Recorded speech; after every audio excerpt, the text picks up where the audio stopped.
ಬೆಂಗಳೂರಿನ ಹೃದಯವೇ ಬರಿದಾಗ್ತಿದ್ಯಾ? Sankey tank ನೀರಿಲ್ಲದೆ ಬರಿದಾಗಿದೆ. ಇಂಥ ದೃಶ್ಯ ನಾವು ನೋಡೇ ಇಲ್ಲ ಅಂತ ಹೇಳಿ ಸ್ಥಳೀಯರು ಬೇಸರವನ್ನ ವ್ಯಕ್ತಪಡಿಸ್ತಾ ಇದ್ದಾರೆ. ಸಿಲಿಕಾನ್ ಸಿಟಿಯ ಐಕಾನಿಕ್ ಸ್ಪಾಟ್ಗಳಲ್ಲಿ ಒಂದಾದ ಮಲ್ಲೇಶ್ವರಂನ ಸ್ಯಾಂಕಿ ಟ್ಯಾಂಕ್ ಈಗ ಅಕ್ಷರಶಃ ಡ್ರೈ ಮೋಡ್ಗೆ ಹೋಗ್ತಾ ಇದೆ.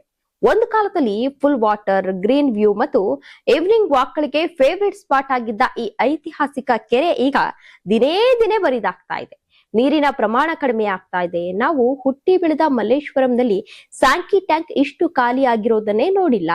ಒಳ್ಳೆ ನೀರು, ಗಾಳಿ, ಹಸಿರು ಮನತಣಿಸುವ ತಂಪು ಇತ್ತು.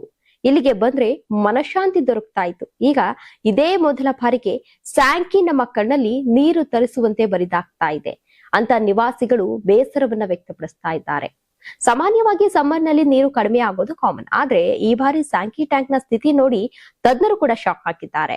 ವೆಲ್ ಲ್ಯಾಬ್ಸ್ ತಜ್ಞೆ ವೀಣಾ ಶ್ರೀನಿವಾಸನ್ ಪ್ರಕಾರ ಇದು ಕೇವಲ ಬಿಸಿಲಿನ ಪರಿಣಾಮ ಅಲ್ಲ, ಕೆರೆಯ ಒಳಹರಿವು ಅಥವಾ ಅಡಿಯಲ್ಲೇ ಲೀಕೇಜ್ ಸಮಸ್ಯೆ ಇರಬಹುದು ಅನ್ನೋ ಅನುಮಾನ ವ್ಯಕ್ತವಾಗಿದೆ. ಕಳೆದ ಮಳೆಗಾಲದಲ್ಲಿ ಒಳಹರಿವಿನ ಮಾರ್ಗ ಬದಲಾಗಿರೋ ಕಾರಣ ಕೆರೆಗೆ ಬರಬೇಕಾದಂತಹ ನೀರು ಕಡಿಮೆ ಆಗಿರಬಹುದು. ಕೆರೆಯ ಹೊರಹರಿವಿನ ವಾಲ್ಟ್ ಅಥವಾ ಅಡಿಭಾಗದಲ್ಲಿ ಕ್ರ್ಯಾಕ್ ಆಗಿ ನೀರು ಕೆಳಗಡೆಯ ಕಾಲುವೆಗೆ ಸೋರ್ತಿರೋ ಸಾಧ್ಯತೆ ಕೂಡ ಇದೆ.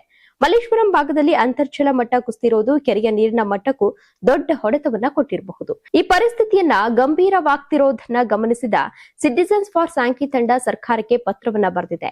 ಬಿಡಬ್ಲ್ಯೂಎಸ್ಎಸ್ಪಿ ಆಯುಕ್ತ ರಾಜೇಂದ್ರ ಕೆವಿ ಅವರು ಕೂಡ ಈಗ ಐಎಎಸ್ಸಿ ತಜ್ಞರ ಸಹಾಯವನ್ನ ಕೇಳಿದ್ದಾರೆ.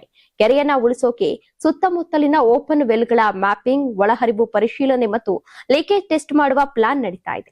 ಒಂದು ಕಾಲದಲ್ಲಿ ಬೆಂಗಳೂರಿನ ಹೆಮ್ಮೆ ಆಗಿದ್ದ ಈ ಕೆರೆ ಈಗ ಕಾಂಕ್ರೀಟ್ ಸಿಟಿಯ ಮತ್ತೊಂದು ಬರಿದಾದ ಜಾಗವಾಗುತ್ತಾ? ಸರ್ಕಾರದ ಹೊಸ ಪ್ಲಾನ್ ಕೆಲಸ ಮಾಡಿ ಸ್ಯಾಂಕಿ ಮತ್ತೆ ಹೊಳೆಯುತ್ತಾ ಅಂತ ಕಾದ್ ನೋಡ್ಬೇಕಾಗಿದೆ. ನೀವು ಸಣ್ಣ ಆಗ್ಬೇಕಲ್ವಾ? ಅದು ಒಂದು ಉತ್ತಮ ಆಹಾರದಿಂದ ಸಣ್ಣ ಆಗ್ಬೇಕಲ್ವಾ? ಪ್ರತಿದಿನ ನಮ್ಮ ಜೀನಿ ಸ್ಲಿಮ್ ನ ಯೂಸ್ ಮಾಡಿ ಯಾವುದೇ ಸೈಡ್ ಎಫೆಕ್ಟ್ ಇಲ್ದಂಗೆ ನೀವು ಸಣ್ಣ ಆಗ್ತೀರಾ.